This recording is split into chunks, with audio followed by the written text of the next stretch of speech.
이글이글 열정 넘치는 클래식 정태양의 클래식이 빛나는 순간. 들을수록 좋아지는 클래식 음악 재미있게 듣고 또 친해질 수 있습니다. 이글이글 열정 넘치는 클래식 음악 세계로 우리를 안내해줄 피아니스트 정태양 환영합니다. 네, 여러분 안녕하세요. 피아니스트 정태양입니다. 오늘 헤어스타일을 좀 바꾸셨네요. 오늘 좀 차분하게 비가 왔어요. 예, 항상 왔어요. 그 태양을 찌를 듯이 맞아요. 올렸어요. 올렸는데 오늘 내린 이유가 뭡니까? 제가 가을을 맞아 머리를 기르고 있기 때문입니다. 혹시 신경 안 쓰고 온 거 아니에요. 아닙니까? 오늘 약간 곡선이 보이시죠?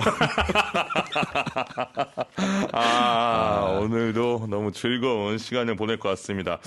개인적으로 좋아하는 계절 물어봐도 됩니까? 저는 봄이 가장 좋습니다. 봄이 오면 사내들의 불러주세요. 사내들. 봄 좋아하세요? 네. 왠지 느낌상 여름 좋아할 것 같은데. 아, 진짜요? 예. 여름은 이 한국의 여름이 정말 습하잖아요. 그쵸. 그래도 이탈리아의 여름은 습도가 좀 없는 편이에요. 맞아요. 햇빛에 나가면 이제 타는 듯한 더위는 있는데 그래도 그늘에 가면 괜찮거든요. 시원하잖아요. 그늘에 네. 가면. 맞아요. 근데 한국의 이 습기는 조금 힘든 것 같아요. 그리고 봄을 좋아하는 이유는 이제 긴 겨울이 지나고 이제 두꺼운 옷을 안 입어도 된다는 것. 그런 이유였습니까? 네, 따뜻한 날씨를 즐길 수 있다는 것. 그 옷이 무거운 게 싫으시군요. 별로 안 좋아해요. 알겠습니다. 오늘 소개해 주실 곡은 어떤 곡입니까? 네, 이렇게 가을로 넘어가는 시점에서요. 네. 조지 거쉬의 오페라 포기와 베스 중에서 썸머 타임을 들려드리려고 합니다. 많은 분들이 이 곡을 좋아하실 것 같아요. 네. 그런데 딱 듣자마자 이거 재즈인가 이렇게 생각을 하시는데요. 사실 클래식의 범주에 들어가는 오페라의 아리아입니다. 이 조지 거쉬는 미국의 작곡가인데요. 이 포기와 베스의 흑인들의 슬픈 삶과 사랑을 다루고 있습니다. 오늘 특히 이 오페라 중에서 소개해드릴 썸머타임은요. 포기와 베스의 1막 1장에 나오는 노래고 네. 오페라 안에서 극 중에 불려지는 노래지만요. 방송이라든지 영화 또 우리가 이렇게 가벼운 곳에서도 들을 수 있을 만큼 정말 전 세계적으로 유명한 곡입니다. 그렇군요. 자, 봄을 사랑하는 남자 오늘 피아니스트 정태양이 거쉬는 오페라 포기와 베스 중에서 썸머타임을 가져왔습니다. 오늘 그 라이브 연주도 해주시는 거죠? 네, 기다리고 있습니다. 자, 이제 저희가 라이브 연주를 준비하기에 앞서서 제가 오늘 이 썸머타임에 대해서 간략하게 또 말씀드리면 말씀하신 대로 저 미국의 작곡가이자 이 또 피아노도 직접 친 걸로 제가 알고 있습니다. 이 거쉬인이 작곡가 곡인데요.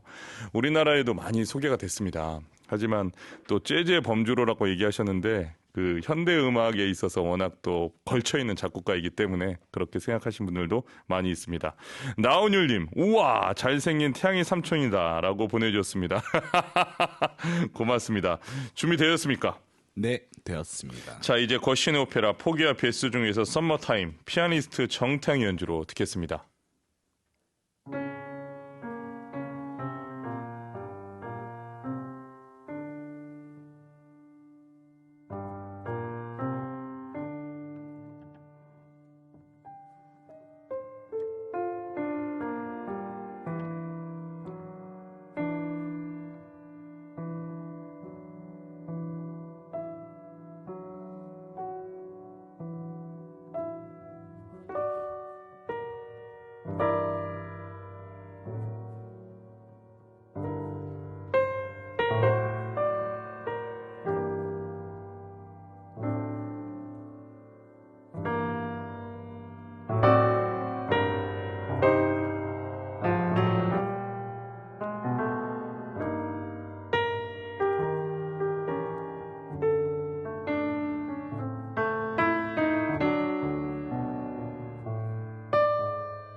거쉬인의 오페라 포기와 베스 중에서 썸머타임 피아니스트 정태영 연주로 감상하셨습니다.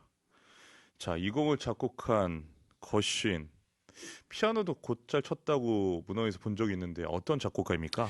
네, 거쉬는 젊은 나이인 38에 세상을 떠났는데요. 20세기 전반에 현대음악에서 특히 미국적 음악을 정립하는데 큰 공헌을 했다고 합니다. 네. 음악하면 유럽이 종주국이라고 생각하잖아요. 그런데 이민자들이 많이 건너가고 또 여러 가지 이유로 미국적인 색깔의 음악들이 막 정립이 됐는데 그 가운데서 정말 큰일을 했다고 할 수 있겠죠.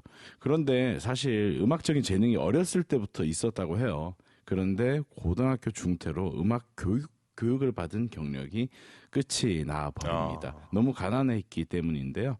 그리고 19살 때부터 출판사에서 악보를 사러 오는 손님들에게 연주를 해주는 피아니스트로 활동을 했대요.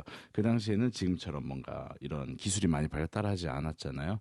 그런데 너무 멋대로 연주해서 회사에서 쫓겨나기도 했다고 합니다. 그렇군요. 포기와 베스는 등장인물이 모두 흑인입니다. 이 흑인들의 음악을 주로 이루고 있는 겁니까? 네, 맞아요. 지금 방금 이 서머타임에서도 들으셨듯이 기존의 클래식에서 왠지 듣기 힘드셨던 어떤 부분들이 많이 있었는데요. 원래 오페라 하면 유럽 백인들의 이야기가 대부분이었잖아요. 그리고 오페라를 보러 오는 사람들도 백인이었습니다. 하지만 포기와 베스의 탄생으로 흑인의 삶이 담겨 있는 오페라가 드디어 등장을 했습니다. 등장인물이 거의 흑인이에요. 단역 아주 작은 역할들 몇 명만 백인이고요.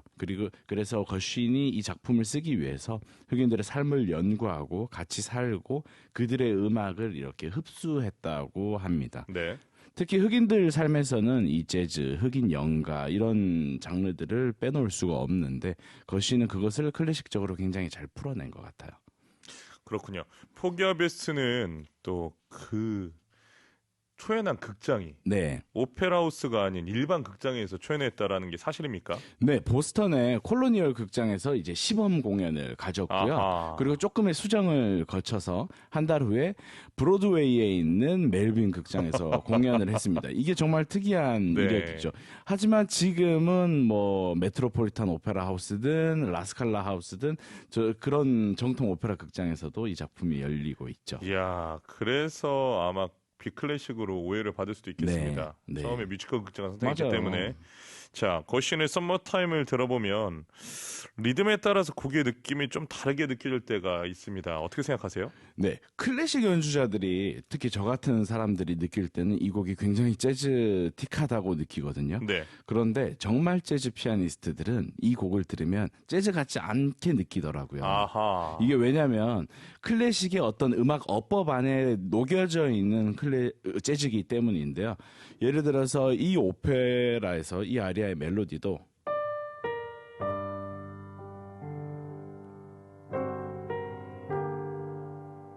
리듬을 빼고 나면 굉장히 뭔가 단정한 멜로디가 돼요. 그런데 아까 제가 쳤듯이 리듬이 들어가면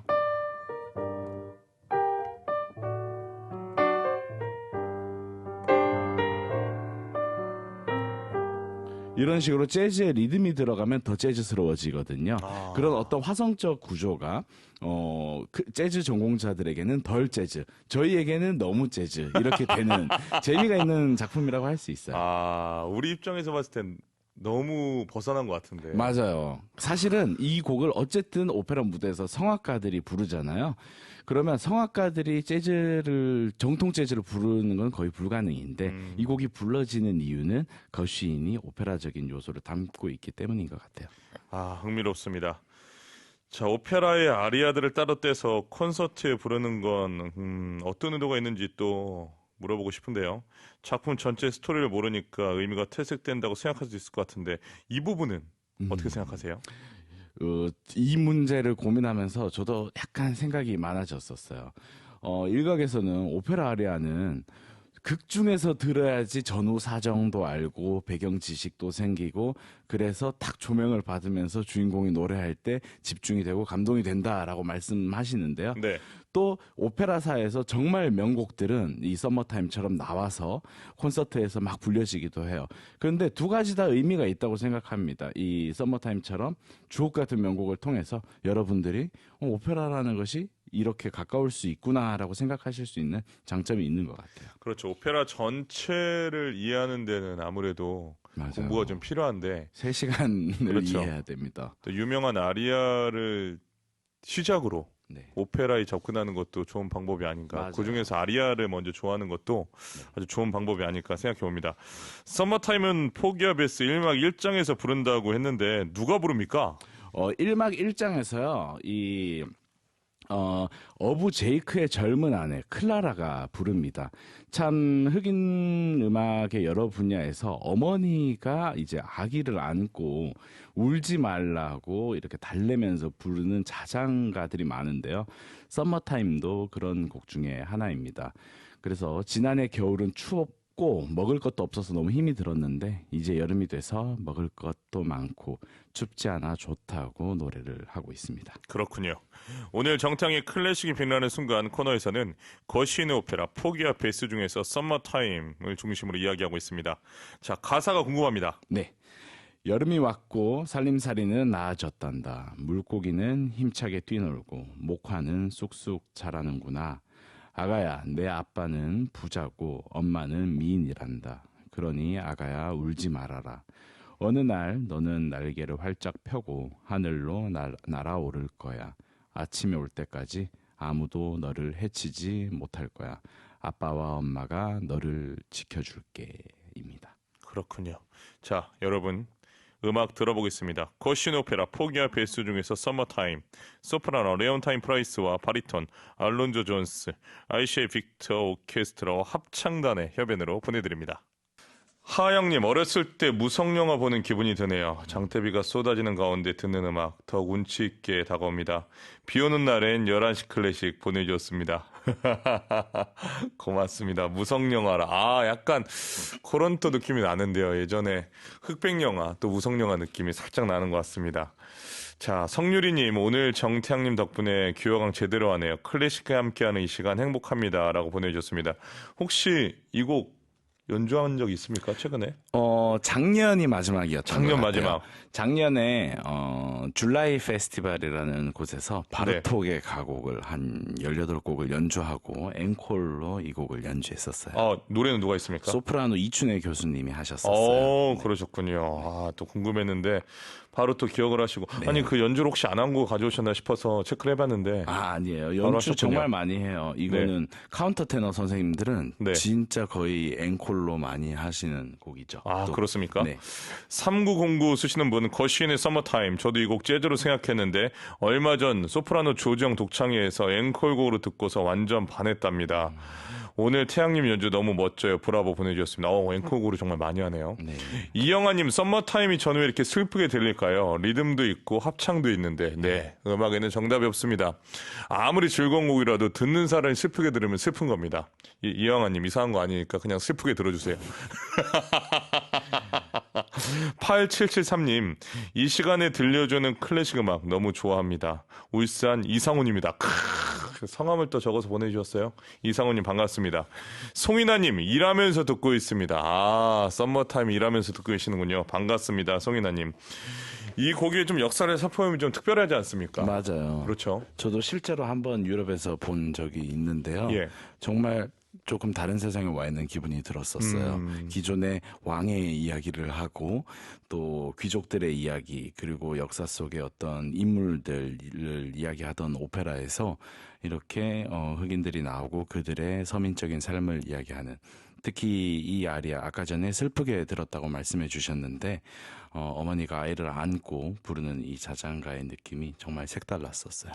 특히 또 거시인이 그 백인으로서 네. 정규 음악 코스를 엘리트로서 받고 나서 네. 이런 곡을 쓴 게 아니라 중간에 돈이 없어서 맞아요. 그 과정을 제대로 하지 못하고 또 찢어지게 가난하지 않았습니까? 네.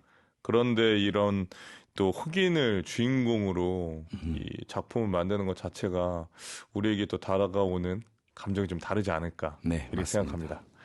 자, 다음 주 작품 혹시 스포 됩니까? 다음 주 제가 한 달치 작품을 드렸는데 네.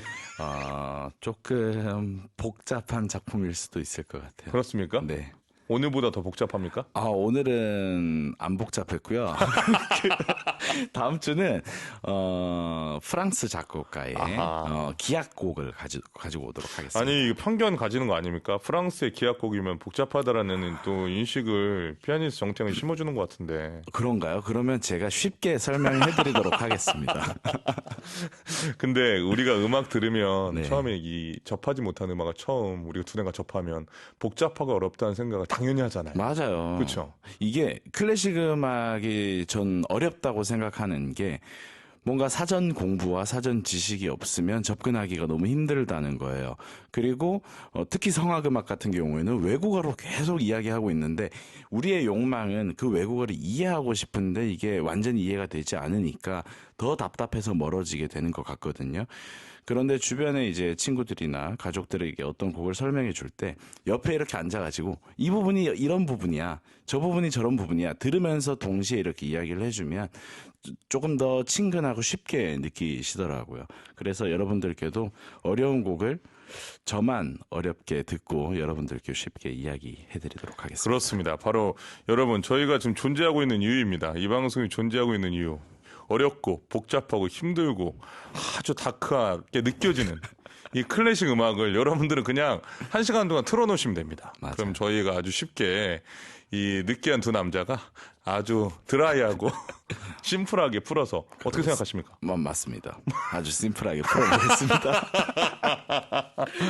아 좋습니다. 오늘 비 오는데 오느라 고생하셨습니다. 네, 감사드립니다. 예, 건강 조심하시고 네, 다음 주에도 뵙겠습니다. 다음 주에 뵙겠습니다. 네.